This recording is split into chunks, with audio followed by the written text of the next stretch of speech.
سورۃ الانعام کی آیت نمبر 21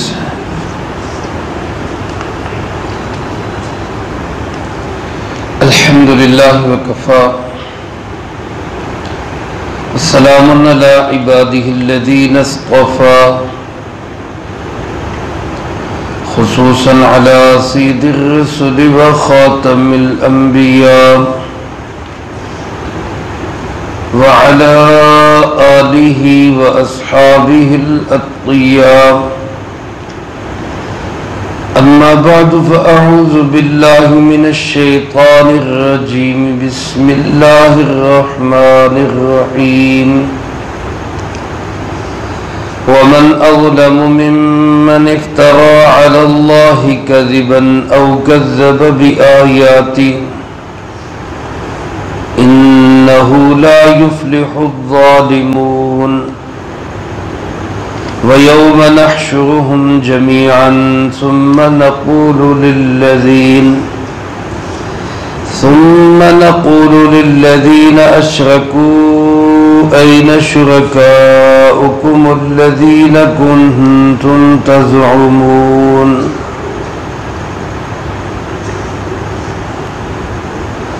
ومن اظلم ممن افترى على اللہ کذبا،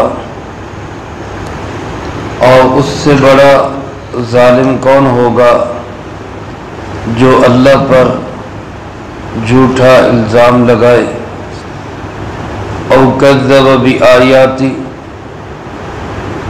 یا جو شخص اللہ کی آیتوں کو جھٹلا دے، انہ لا یفلح الظالمون، پکی بات ہے ظلم کرنے والے کبھی فلاح نہیں پا سکتے۔ وَيَوْمَ نَحْشُرُهُمْ جَمِيعًا، اور وہ دن بھی بڑا قابل ذکر ہے جب ہم ان سب کو جمع کریں گے۔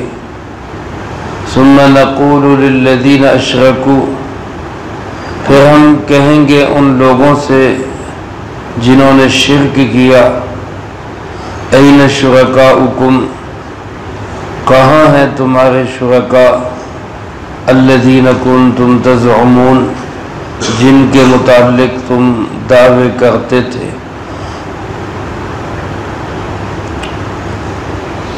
اس سے پہلی آیات مبارکہ میں اللہ رب العالمین نے اپنی توحید اور اپنے پیارے محبوب ہم سب کے پیارے آقا جناب محمد کریم خاتم النبیین صلی اللہ علیہ وآلہ وسلم کی رسالت و ختم نبوت کا ذکر کیا، اور فرمایا کہ یہ یہودی اور عیسائی اہل کتاب یہ بھی ان کو ایسے پہچانتے ہیں جیسے اپنے بیٹوں کو پہچانتے ہیں، جیسے کسی کو اپنے بیٹے کے پہچاننے میں کوئی شک و شبہ نہیں ہوتا، اسی طرح ان یہود و نصارہ کو اس بات میں کوئی شک نہیں کہ حضرت محمد صلی اللہ علیہ وسلم ہی اللہ کے آخری نبی ہیں، لیکن نہیں مانتے۔ اس کی وجہ ضد ہے، اس کی وجہ عناد ہے، اس کی وجہ حسد ہے، پر جانتے ضرور ہے کہ آخری نبی حضرت محمد صلی اللہ علیہ وسلم ہی ہیں۔ میرے عزیز دوستو، اللہ کا شکر بھی ادا کرے، اللہ نے ہمیں یہ عقیدہ نصیب فرمایا، کہیں الحمدللہ۔ اللہ ہمیں اسی عقیدے پہ زندگی، اسی عقیدے پہ موت نصیب فرمائے۔ اللہ پاک فرماتے اس سے بڑا ظالم کون ہوگا جو اللہ پر جھوٹ کا الزام لگائے، یعنی ایک شخص پہ اللہ پاک نے وحی بھیجی نہیں اور وہ یہ کہے کہ مجھے اللہ نے نبی بنایا، اس سے بڑا ظالم کوئی انسان نہیں ہے۔ یہ گویا اللہ پہ جھوٹا الزام لگا ہے، اور پھر اگر ایسا شخص جھوٹا نہیں اور سچا ہے اور وہ سچی آیات لے کر آ رہا ہے، تو پھر ان آیات کو جھٹلانے والے سے بھی بڑا ظالم کوئی نہیں۔ یعنی اگر تو خدا نخواستہ حضور نبی کریم صلی اللہ علیہ وسلم غلط بیانی سے کام لیں، حالانکہ آپ اصدق القائلین سب سچوں میں سب سے بڑے سچے ہیں۔ آپ علیہ الصلوۃ والسلام کے دشمن بھی مانتے تھے کہ آپ صادق اور امین ہیں۔ آپ نے کبھی کسی انسان کے متعلق بھی نہیں جھوٹ بولا، اللہ کے متعلق جھوٹ بولنا وہ کہاں ہو سکتا ہے؟ تو جب انہوں نے سچ کہا، اگر یہ سچے نہ ہوتے تو ان سے بڑا ظالم کوئی نہیں تھا، لیکن اگر یہ سچے ہیں اور یقیناً سچے ہیں تو پھر ان کی لائی ہوئی تعلیمات کو، ان کے بتائے ہوئے احکامات کو، اور ان کی طرف سے جو اللہ کی طرف سے وحی آئی براستہ حضرت محمد صلی اللہ علیہ وآلہ وسلم، اس وحی کی کسی ایک آیت کا جھٹلانے والا بھی اس سے بڑا ظالم بھی کوئی نہیں۔ تو پھر اے یہودیوں، اے عیسائیوں، اے مشرکوں، اے دنیا جہان کے منکروں، اگر تم سچے نبی، آخری نبی، امام الانبیاء، سید الانبیاء، خاتم الانبیاء جناب محمد مصطفیٰ صلی اللہ علیہ وآلہ وسلم کی کسی ایک بات کا انکار کرو گے تو تم سے بڑا ظالم بھی کوئی نہیں دنیا۔ اور فرمایا کہ انہو لا یفلح الظالمون، یہ بات پکی دو ٹوک اور اٹل ہے کہ جو ظالم ہوں گے وہ کبھی کامیاب نہیں ہوں گے، ان کو کبھی فلاح نہیں ملے گی۔ تو اب خود فیصلہ کر لو، حضرت محمد صلی اللہ علیہ وسلم تو ہر موقع پہ کامیاب ہو رہے ہیں، ہر موقع پہ فلاح پا رہے ہیں، ان کی تعداد بھی بڑھ رہی، ان کے ماننے والے بھی بڑھ رہے، ان کے جانثار بھی بڑھ رہے، اور وہ دین کو زیادہ سے زیادہ آگے پھیلاتے چلے جا رہے، اور تمہیں ہمیشہ ناکامی ہو رہی، بدر میں ناکام، احد میں ناکام، خندق میں ناکام، اور اسی طرح فتح مکہ میں ناکام، تمہیں ہر جگہ ناکامی کا منہ دیکھنا پڑ رہا ہے۔ اسی سے پتہ چل رہا ہے کہ ظالم کون ہے اور سچا کون ہے۔ حضرت محمد صلی اللہ علیہ وسلم سچے ہیں، اسی لیے ہر کامیابی ان کے قدم چوم رہی، اور تم ظالم ہو، تم مجرم ہو، تم باغی ہو، اس لیے ہر میدان میں تمہیں منہ کی کھانی پڑ رہی۔ فرمایا یہ تو دنیا ہے، آگے جب آخرت کا منظر آئے گا، یوم نحشرہم، اللہ پاک فرماتے وہ دن بھی بڑا قابل ذکر ہے جب ہم ان سب کو جمع کریں گے۔ نحشرہم جمیعا، سب کے سب جمع ہوں گے کس کے سامنے؟ اللہ رب العالمین کے سامنے۔ حضرت سیدنا آدم علیہ نبینا علیہ الصلوۃ والسلام سے لے کر قیامت تک آنے والے آخری انسان تک سب ایک میدان میں جمع ہوں گے، سب ایک میدان، پوری انسانیت ایک جگہ پہ اللہ کے سامنے کھڑی ہوگی، اور اللہ پاک فرمائیں گے ثم نقول للذین اشرکوا، پھر ہم مشرکوں سے کہیں گے، پھر ہم مشرکوں سے کہیں گے۔ یہاں پہلی بات تو اس پہ غور کریں کہ لفظ ثم کا آیا ہے، ثم کا لفظ تراخی کے لیے آتا ہے، یعنی یہ کام کچھ دیر کے بعد ہوگا۔ پہلے ہم جمع کریں گے، جمع کرنے کے کچھ دیر بعد یہ کام ہوگا۔ اب وہ کچھ دیر کتنی ہوگی؟ حدیث مبارک میں آتا ہے کہ بعض لوگوں کو وہ دیر یوں محسوس ہوگی کہ جیسے 1000 سال کا دن ہے، اور بعض لوگوں کو وہ دیر ایسے محسوس ہوگی کہ جیسے 50,000 سال کا دن ہے۔ قرآن کریم میں بھی یہ دونوں لفظ آتے ہیں۔ سورۃ الحاقہ میں فرمایا کان مقدارہ 50,000 سنہ، اس دن کی مقدار 50,000 سال کے برابر ہوگی۔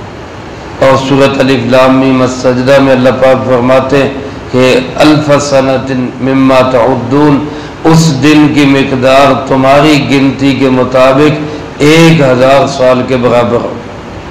اب علماء نے اس میں لکھا ہے کہ جب آدمی کسی پریشانی میں ہوتا ہے، کسی ٹینشن میں ہوتا ہے، کسی مصیبت میں ہوتا ہے، تو اس کو تھوڑا وقت بھی زیادہ لگتا ہے۔ رات کو اگر اللہ نہ کرے پیٹ میں درد ہو جائے تو ایسا لگتا ہے رات لمبی ہو گئی، ختم ہی نہیں ہو رہی۔ صبح کب ہوگی، میں اٹھوں صبح کوئی دوائی دارو کروں، وہ ایسے لگتا ہے رات ہی بہت لمبی ہوگی۔ تو جو تکلیف کے لمحات ہوتے ہیں وہ بڑے طویل ہو جاتے ہیں۔ تو آخرت میں جس آدمی کی جتنی پریشانی ہوگی، اپنی پریشانی کے بقدر ہی اس کو قیامت کا دن لمبا لگے گا۔ کسی کو 1000 سال لگے گا، کسی کو 50,000 سال تک کا لگے گا۔ اللہ پاک ہمارے لیے آسانیاں پیدا فرمائے۔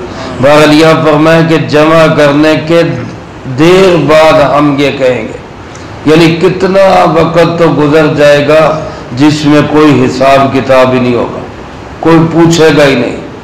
سورج گرم سوا نیزے پہ گرم گولے کی طرح تپ رہا ہوگا، زمین تانبے کی طرح تپ رہی ہوگی۔ اللہ کے جلال کا غصہ اور قہر، ہر انسان نفسی نفسی میں پکار رہا ہوگا، نفسی نفسی پکار رہا ہوگا۔ ایک واحد ہستی ہمارے پیارے آقا جناب محمد کریم صلی اللہ علیہ وآلہ وسلم کی ہوگی، جن کی زبان مبارک پہ اس وقت بھی کیا ہوگا؟ امتی امتی، اے اللہ میری امت کو بچا لے، اے اللہ میری امت کو بچا لے۔ کیسے اللہ نے ہمیں شفیق نبی حضرت محمد صلی اللہ علیہ وسلم عطا فرمائے، الحمدللہ۔ میرے محترم دوستو، اللہ پاک فرماتے بڑی دیر کے بعد جا کے پھر ہم مخاطب ہوں گے مشرکوں سے۔ یہاں بھی سوال یہ ہوگا کہ قرآن کریم میں دوسری جگہ آتا ہے کہ اللہ پاک ان سے خطاب بھی نہیں کرے گا، کافروں سے مشرکوں سے اللہ خطاب بھی نہیں کریں گے، بلائیں گے ہی نہیں ان کو۔ اور ایک جگہ سورۃ مطففین میں فرمایا کہ اللہ پاک ان کو پردے میں کر دیں گے، یعنی اللہ ان کو اپنا دیدار بھی نہیں کروائیں گے۔ کتنی بڑی ایمان کی نعمت ہے، جس نعمت ایمان کی برکت پہ جنت میں اللہ کا دیدار ہمیں نصیب ہوگا۔ جس اللہ کے لیے آج ہم کہتے ہیں کہ اللہ یہ نماز تیرے لیے پڑھ رہے ہیں، قربانی تیرے لیے کر رہے، حج تیرے لیے کر رہے، اے اللہ سارے اعمال تیرے لیے کر رہے، بن دیکھے اللہ کو مان رہے، اس اللہ کا دیدار جنت میں ہمیں نصیب ہوگا۔ کہیں سبحان اللہ۔ کچھ ایسے بھی خوش نصیب ہوں گے جن کو ہر جمعے اللہ کا دیدار ہوگا، کچھ ایسے بھی خوش نصیب ہوں گے جن کو روزانہ اللہ کا دیدار نصیب ہوگا۔ اللہ ہمیں بھی ان لوگوں میں شامل فرما۔ لیکن کافر اور مشرک اللہ کے دیدار سے محروم رہیں گے۔ اللہ ہماری حفاظت فرمائے۔ یہ بہت بڑا عذاب ہے یہی کہ اپنے پالنے والے کو انسان دیکھ بھی نہ سکے، بہت بڑا عذاب ہے۔ تو بہرحال ایک عذاب ان کے لیے یہ ہوگا کہ اللہ ان سے بات بھی نہیں کریں گے، اللہ ان کو بلائیں گے ہی نہیں۔ یہاں فرما رہے ہیں کہ اللہ پاک ان سے خطاب کریں گے، تو علماء نے اس میں لکھا ہے کہ یہ جو خطاب ہوگا یہ اللہ پاک خود نہیں کریں گے، فرشتوں کے ذریعے ہوگا۔